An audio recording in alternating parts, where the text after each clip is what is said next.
Kapag ang mag-asawa ay matagal nang nagsasama at nagmamahalan talaga at naging magkaibigan at feeling nila best friends pa sila. Nako, ang ibig sabihin nun, na iba lang yung ekspresyon ng pagmamahal, pero ang pagmamahal nandoon pa rin at mas lumalim pa kesa nung mga unang pag-asama nila. Ang kaibigan kasi, pinipili mo. Hindi ka basta makikipagkaibigan sa hindi mo gusto. Kaya nga napakahalaga ng sabi ng Panginoon sa Ebanghelyo, kayo mga kaibigan ko. Ang ibig sabihin ng Panginoon doon, alam kong pasaway kayo, pero pinipili ko pa rin kayo sapagkat mahal ko kayo.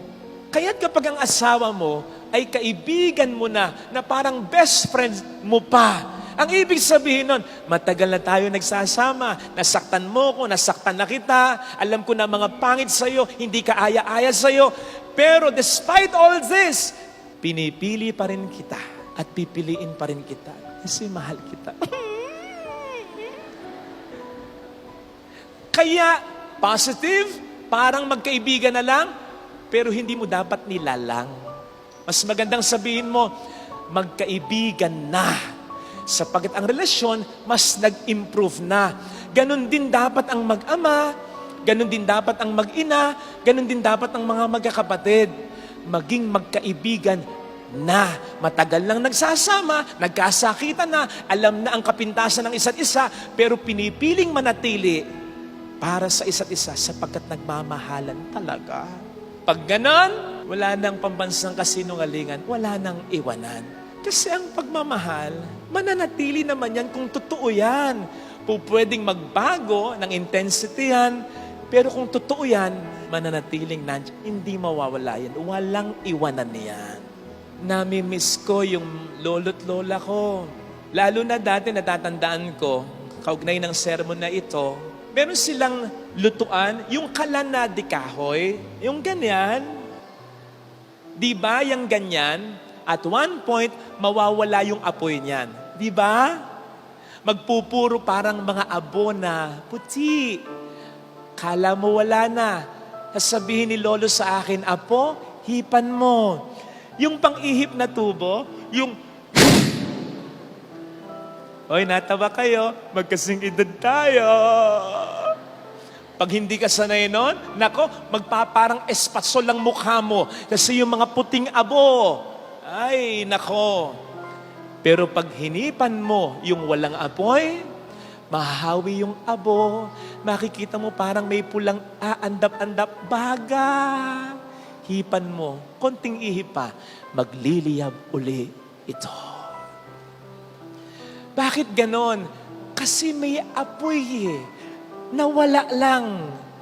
Kaya kahit kala mo wala, meron pa yan. Konting ihip lang. Ganon ang pagmamahal. Pag mahal mo, mahal mo. Pag mahal ka. Medyo huhupa yan. Medyo parang mawawala yan. Kasi magkakaroon kayo ng ibang priorities, trabaho, negosyo. Minsan magkakatampuhan pa kayo. Minsan long distance relationship. Minsan mainis ka sa kanya, mainis siya sa'yo. Pero kapag mahal mo, mahal mo. Pag mahal ka. Konting ihip lang. Konting, sorry ha. Sorry, pati na tayo ha. Konting, okay ka lang ba? Huwag mong pabayaan sarili mo ha. Konting, anak, dyan sa abroad, huwag mong kaming alalahanin dito. Mahal ka namin. Konting, tol, tulong ko sa'yo. Kahit may pamilya na ako, hindi kita nakakalimutan. Alam niyo yung pakiramdam ng isang asawa, ng isang magulang, ng isang kapatid, ng isang anak na akala mo nakalimutan ka na niya? Akala mo galit pa rin siya? Akala mo matitiis ka niya? Akala mo ganun lang ang lahat? Dahil meron na kayong sarili-sariling pamilya? Akala mo pinapabayaan ka na? Konting pangungumusta, konting pag-apologize, konting pag-sorry, konting lambing. Ay, mahal pa rin pala ako. Ganun lang yun. At hindi dapat pinagtatagal yun. Yung analogy natin kanina, huwag mong pagtagalin. Kasi kapag pinagtagal mo, mas mahirapan ka na muling mag-apoy ito hanggang sa matabunan na ng maraming abo. Alisin mo yung abo. Huwag kayong maghintayan. Magsimula ka. Dapat sa relasyon, may nag-aalaga talaga. Dapat kayong dalawa. Pero kung hindi man siya makapag-alaga, nagkukulang siya, dapat sa relasyon may mas nagdadala. Kung hindi siya, ikaw na.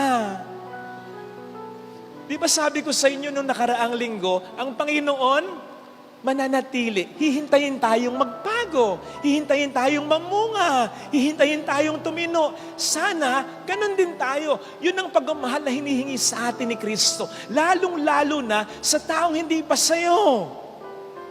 Hintayin mo siya. Problemado lang. Nagtampo lang.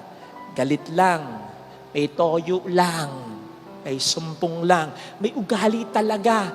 Pero, kahit na pinababayaan na niya yung relasyon ninyo, huwag mong pababayaan ito. Siya man ang bumigay, siya naman ang mawala, siya nang magdadala. Basta ikaw, napatunayan mo, tunay ang pagmamahal mo sa Kanya, sa kabila ng ginawa niya. Mga kapatid, ito sana ang ating hilingin sa ating banal na misa. Yung mapatunayan natin sa tao, sa Diyos, na kapag nagmahal tayo, totoo talaga. Hindi nawawala, hindi sumusuko, hindi nag-give up. Kasi kung hihinto tayo sa pagmamahal, magiging questionable yung ating pagmamahal. Ikaw ba ay totoong nagmahal? Kasi kung mahal mo, mahal mo. Kung mahal ka, mahal ka. Magkatampuhan man kayo, pwede mo pa rin papanumbalikin ito. Kahit na hindi manumbalik yung dati, basta nandun pa rin yung respeto, yung paggalang, yung paghahangad ng mabuti sa kabila ng ginawa niya. Patunay yun na minahal mo siyang talaga. Lagi nating isipin ang Diyos ay tunay nating kaibigan at lagi nating pahalagahan ang mga tao na sa ating buhay mula noon hanggang ngayon ay nandiyan.